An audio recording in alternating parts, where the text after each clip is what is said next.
میترسم چرا که از اون میترسم که با سوالای خبرنگار طوری که سیاست امروز تقاضا میکند پاسخ دادن نمیتونم، مشکل را شرح دادن نمیتونم. از این رو از رهبرای از خودشون بالا میترسن و کوشش میکنن که یا گریزن یا بهانه کنند.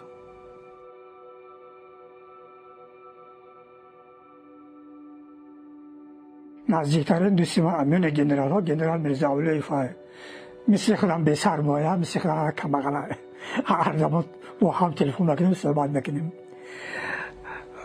یکی از دوستان بهترین ما گنرال سیدمی ظهور فسان انسانی بکینه، انسانی پاک دوستی باید باشد ولیکن با غرض با اون چیزی ما بسال با هر کسی که دوستی میکنیم نمیگیم که این آدم یک روز با من یک چیز یاردم نکند. من عضو سازمان یگان ژورنالیستی هم نیستم، نه اتحاد ژورنالیست های تاجیکستان هم نیستم. یگان کسی مرا دعوت هم نکرده است بیا اعضا شو. یگان عنوان ندارم. یگان کسی مرا نگفته است که بیا ما تو را به فلان عنوان پیشگیری میکنن. یگان انسان من نگفتم که مرا به اون عنوان پیشبری کن. اصلا برای من فرق نداره که ژورنالیست عنوان دارد، من شخصا من عنوان داشته باشم یا نداشته باشم. از یگان کس خواهشم نکردم، یگان کس با مرا پیشنهادم نکرده است و فکرشم نمیکنم.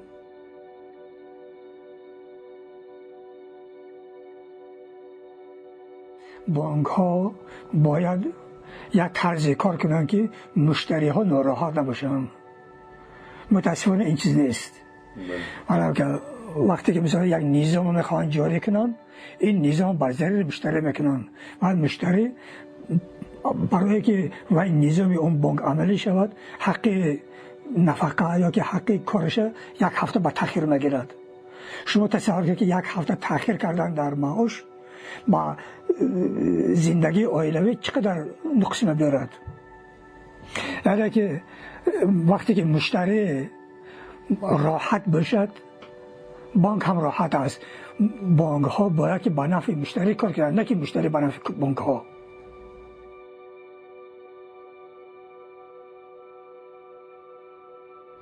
شما یگان بار یاد داشتید که پسر کارد به سینه پدر زند. شخصا من برای سنتم یاد نداشتم یا که دختر مادر کشید.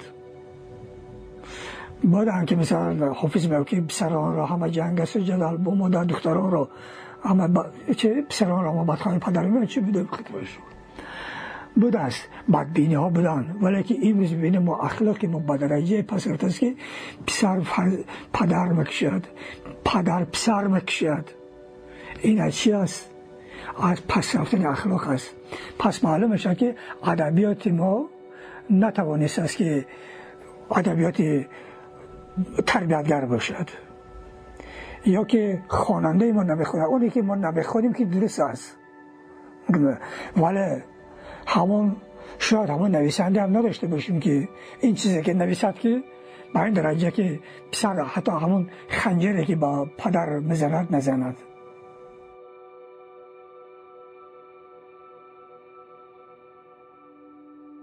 نویسنده باید سیاسی باشد، نویسنده باید سیاست داند، نویسنده باید از سیاست نویسد.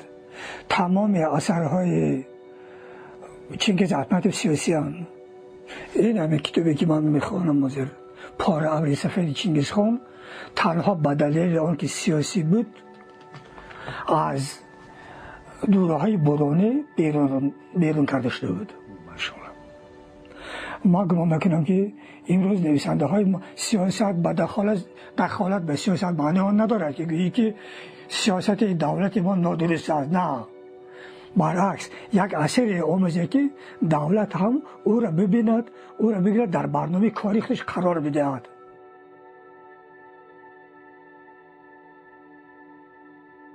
دشمن باشه دشمنی آشکار باش، دوست باشه دوستی آشکار باش. این رو دوستتون اپشتون تبر میزند. این رو یک کسی را که دوست جانی میگوید برای شما چاه میکوبد. امروز یک حرف بیشتر به گوش میرسد، دوستی نمونده، با کسی باور نمونده. واقعا جامعه با این حد رسیده است که انسان به انسان ناباور شده است. این بسیار بد است. وقتی که شما در یک جامعه زندگی میکنید، با یک نفر در سر یک طبق میشینید، با یک نفر همکار هستید ولی از او باور ندارید، این مصیبت است. وقتی که مهاجران تاجیک که سالهای 90 به افغانستان رفتن، مهاجران باقی مونده اینها را تنها یک نصیحت میکردن، میگفتن که شما تلاش کنید که به وطن برگردید، زیرا که اولا ما همین سرنوشت ما برای شما نمونه عبرت باشد. چرا؟ ما نبیره های مهاجرای سالهای اول هستیم، باباهای ما پدرهای ما رفتند، دو نسل ما از دنیا رفتن، ولی ما در افغانستان تهجا نشدیم. هنوز ما را مهاجر یاد میکنند. ما را نمیگویند که ملت افغان یا که افغانستانی یا که تاجیک، ما را میگویند که مهاجر. از این که سرنوشت ما را تکرار نکنید، شما حرکت کنید به وطنتون برگردید. همیشه افتخار کنند، با افتخار کنند، افتخاری تاجیکی داشته باشند. در هر جایی که باشند تاجیک بدن خود را فراموش نکنند، خواه در خارج هستند خواه در داخل هستند. یعنی که ما تلاش کنیم که نام ملت ما، حیثیت ملت ما، گذشته تاریخی ملت خود ما همیشه با همون پاکی که بود پاک بماند.